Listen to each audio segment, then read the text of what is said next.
Assalamualaikum Ki. Waalaikumsalam. Perkenalkan ya Ki ya, saya datang dari jauh nih. Permintaan rekan-rekan. Kebetulan katanya Aki lagi kedatangan anis merah trotol ya Ki ya. Iya. Ini barang dari mana Ki? Ini kiriman dari Bali ya. Trotolan dari Bali. Usia kurang lebih 1 bulan. Kebetulan ini awal musim, biasanya musim Januari, Februari biasanya, karena burung anis merah musiman ya, nggak seperti burung yang lainnya bisa diternak di rumah-rumah atau di kandang-kandang. Itu diangkatnya itu dari umur berapa kira-kira Ki, kalau boleh tahu? Ini menurut cerita dari petani diambil dari mulai umur 1 minggu lah, udah mulai di 1 minggu di sarang diambil, langsung dilolong. Untuk kisaran harganya berapa sih Ki? Untuk kisaran harganya SNI ya 1.300.000 itu yang jaminan. 1.300.000, 1.200.000 sampai 1.300.000 itu jaminan jantan, bergaransi antara 6 sampai 7 bulan. Bergaransi, garansi gimana maksudnya Ki? Jadi bergaransi seandainya dari pembelian 6 bulan atau 7 bulan nggak menunjukkan bunyi atau berkicau, itu bisa dikembalikan burung bisa dikembalikan, diganti burung atau dikembalikan uang lagi. Oh. Tapi bunyi berkicau ya, bukan bunyi trek juga bunyi nih. Oh iya iya. Bunyi. Iya iya iya. Tir bunyi. Iya iya. Tapi ini bunyi dalam artian berkicau. Iya iya. Menandakan jantan tulen. Jadi untuk yang dilompatkan sendiri untuk anis merah adalah jantan ya. Jantan. Nah ini kita sharing sebentar Ki. Kita masuk ke perawatan. Untuk perawatannya sendiri anis merah itu sebenarnya ribet nggak sih Ki? Bagi saya, untuk saya pribadi, burung paling simpelnya burung itu anis merah dibandingkan burung yang lainnya. Kenapa Ki? Kalau buat anis sendiri, kalau untuk burung yang lainnya harus ada pengubaran, harus ya semuanya harus disetting serba, pengubaran ada, pemandian harus teratur. Kalau buat anis merah nggak harus diumbar, nggak lah, perawatan semaunya kita gitu, sebisanya kita, nggak ada kata harus untuk anis merah. Oh jadi simpel ya? Simpel untuk saya pribadi gitu. Berarti untuk pekerja pun gitu ya masih bisa untuk apa istilahnya ngurus ini burung ya? Justru untuk pekerja yang tersebut pekerja sibuk itu paling enak kalau buat hobi, sekedar hobi atau bisa buat jalan-jalan di gatangan juga paling enak anis merah menurut saya. Iya, sebagai penggemar anis merah ya. Iya, sebagai penggemar anis merah tentunya.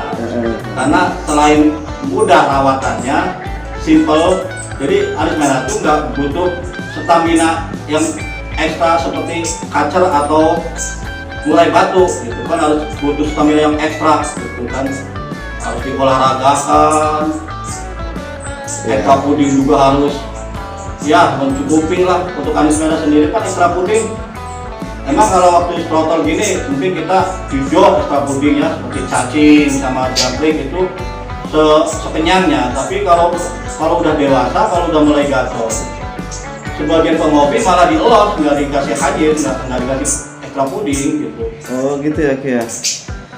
Jadi untuk anis merah ini tidak terlalu memerlukan yang namanya hanyir ya. Kalau istilah kicauan hanyir. Iya, nggak terlalu berlebihan gitu. Jadi wajarnya mudah lah gitu ya. Iya. Untuk perawatannya sendiri mudah. Bisa disebut perawatannya paling murah. Paling murah.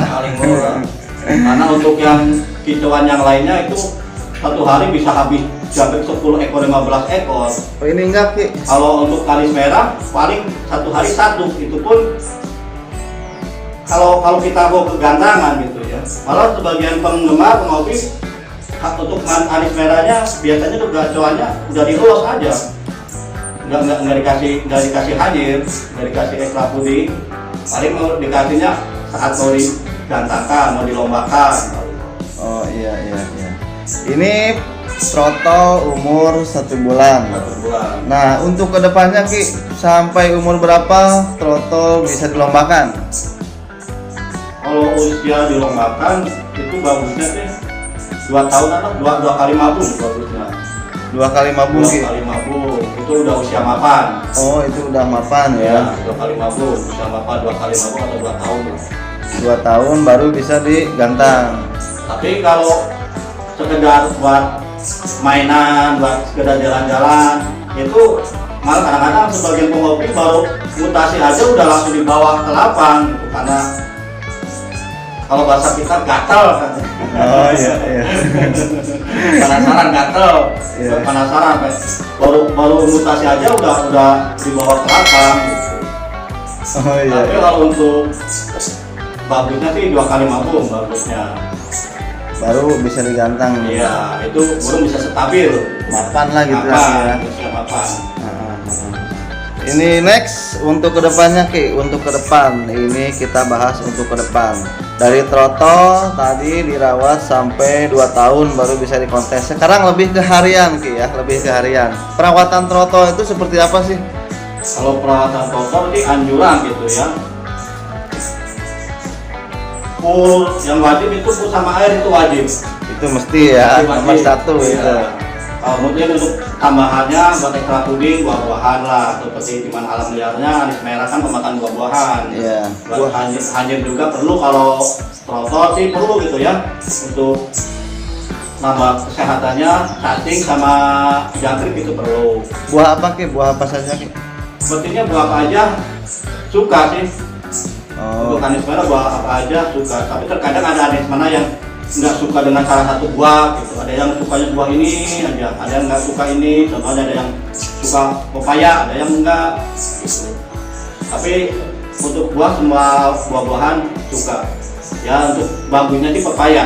iya, pakan ya, itu untuk Iya. pakan. Nah, sekarang untuk perawatan, jemur atau pemasteran untuk Ki, seperti apa Ki? Pagi dikeluarkan atau seperti apa Ki?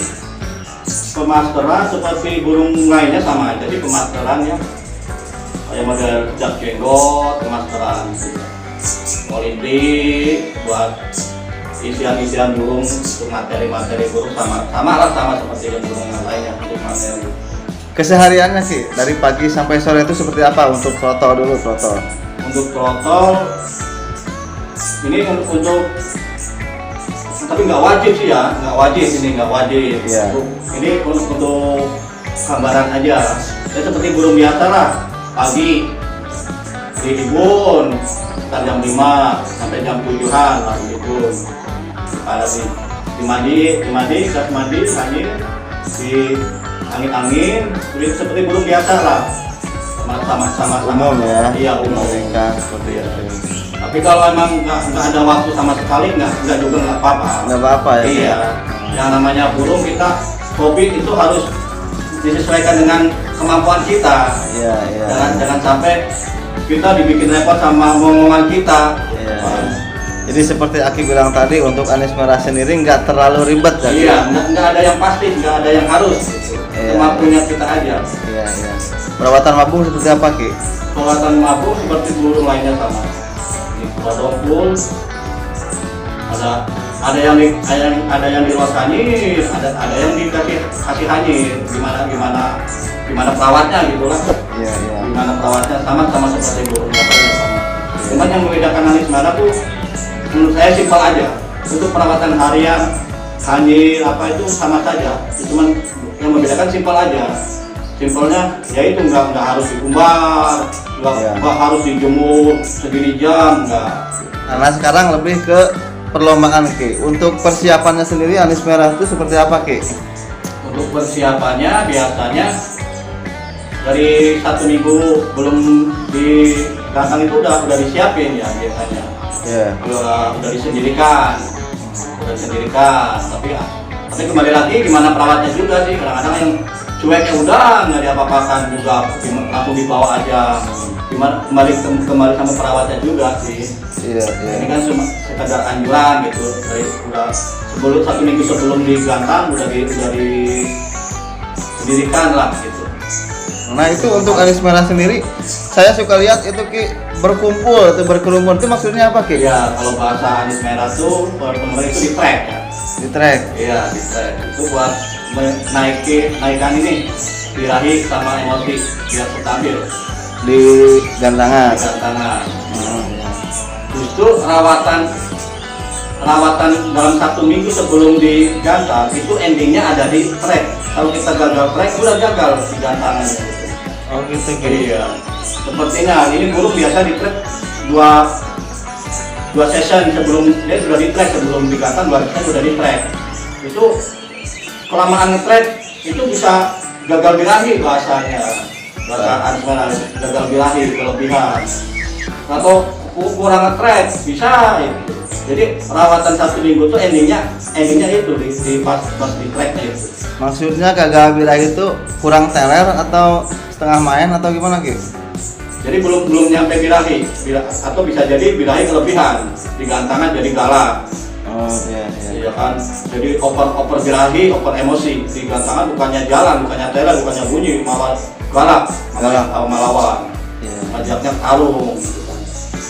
Atau kurang birahi atau kurang emosi di gantangan malah ngetun aja gitu. Ngetun kalau bahasa apa sih bahasa Anis Merah? Matung gitu ya Ki ya? Iya, malah diem. Iya. Jangan bersuara. Padahal beli tiket Ki ya. Udah tiket. Terakhir Ki, ini ada tips khusus nggak untuk para pemula? Ini ada mitos Anis Merah tuh sulit bunyi atau seperti apa Ki? Mitosnya tuh Anis Merah susah bunyi, gampang macet, gitu kan? Ya. Itu semuanya mitos. Mitos Ki. Mitos. Sebenarnya mah enggak ya? Burung itu diciptakan untuk berkicau. Ya. Iya. Asalkan jantan 100%. Jantan. Iya. Itu yang bilang Anis Merah susah bunyi, Anis Merah gampang macet, itu benar nggak ada semuanya itu. Yang nggak susah bunyi itu karena dia betina, itu nggak bakalan bunyi. Adapun bunyi itu harus butuh waktu lama, untuk 3 tahun atau 4 tahun dia baru susah bunyi karena birahinya udah terlalu tinggi. Dia akhirnya dia bunyi. Nah, bunyi pun cicut gitu kan. Ada ciri khususnya Ki, jantan sama betina untuk Anis Merah? Ya itulah makanya untuk Anis Merah itu sendiri dimanfaatkan oleh oknum-oknum pedagang yang kurang bertanggung jawab, karena Anis Merah itu salah satu burung monopornik yang sulit dibedakan jenis kelaminnya. Apalagi kalau sudah merah itu kan, kalau sudah merah susah dibedakan jenis kelaminnya. Oh gitu Ki ya? Iya, gampang bisa dibedakan jenis kelaminnya tuh waktu masih toto kayak gini, itu pun butuh keahlian khusus. Iya. Untuk saya sendiri juga nggak bisa. Untuk saya sendiri juga nggak bisa membedakan jantan betinanya. Ini udah digaransi dari peternak petani di Bali udah digaransi. Ini jantan kan? Iya, Jantan Ki ya? jantan, bergaransi makanya. Ya untuk buat para pemula yang masih ragu takut dengan mitos-mitos, belilah yang 100% jantan. Iya, siap. Dijamin. Nih, bagi para pemula yang membutuhkan keahlian khusus, silahkan bisa hubungi nih Aki lagi. Rumah di mana Ki? Rumah Ki? Rumah gampang, alamat saya tinggal di depan Universitas Subang. Universitas Subang, tinggal tanya Aki lagi ya. Oh iya. Nama aslinya siapa sih Ki? Nama aslinya nggak ada yang kenal kayak nama aslinya malah. Iya. Saya juga pendatang di sini. Iya. Siapa Ki namanya Ki? Nama aslinya Dedi. Dedi ya. Jadi sekali lagi bagi rekan-rekan pemula jangan takut, silakan yang mau bersilaturahmi atau sekedar ngopi bisa mampir ke sini Ki ya. Iya. Alamatnya di dekat Universitas Subang. Ada lagi Ki? Mungkin terakhir. Ya pesan buat untuk pemula yang masih ragu untuk Anis Merah, belilah Anis Merah yang bergaransi, yang jaminan. Untuk harga, oke lah harga mahal dikit, tapi nggak bakalan kecewa. Daripada kita beli yang murah, dirawat bertahun-tahun bunyinya enggak, malah kita capek. Iya. Akhirnya ya kita beli burung murah ibaratnya, tapi kan dihitung sampai tahun, 2 tahun, 1 tahun, 2 tahun nggak bunyi-bunyi, sama aja itu kan. Buang-buang biaya, makane, udah buang perawatan, buangin tainya, bunyinya enggak kan. Di sini garansi 6 bulan Ki ya. Garansi 6 bulan. Garansi 6 bulan Garansi 6 teman-teman. bulan. Ini untuk ring sendiri saya lihat tadi ada 2 Ki. Ring mana aja Ki ini Ki? Iya, untuk tahun ini kebetulan udah 2 tahun ini saya pegang ring dulur Bandung ya. Ring Wawan Peak dulur Bandung. Wawan Dulur Bandung ya. Iya. Wawan PA Dulur Bandung. Oh, berarti ini 2 ring ini yang satu Wawan, yang satu Dulur Bandung. Iya. Ada lagi nggak Ki pesan terakhir untuk rekan-rekan Kicau Mania khususnya Anis Merah Mania? Ada nggak? Ya, pesan terakhir buat para Kicau Mania yang belum nyobain merawat anis merah, yang penasaran dengan anis merah, silakan boleh datang ke tempat saya. Alamat paling mudah depan Universitas Subang. Dan pesan terakhir, jadilah perawat burung yang cerdas. Iya, terima kasih banyak waktunya Ki ya. Terima kasih Ki. Assalamualaikum. Waalaikumsalam.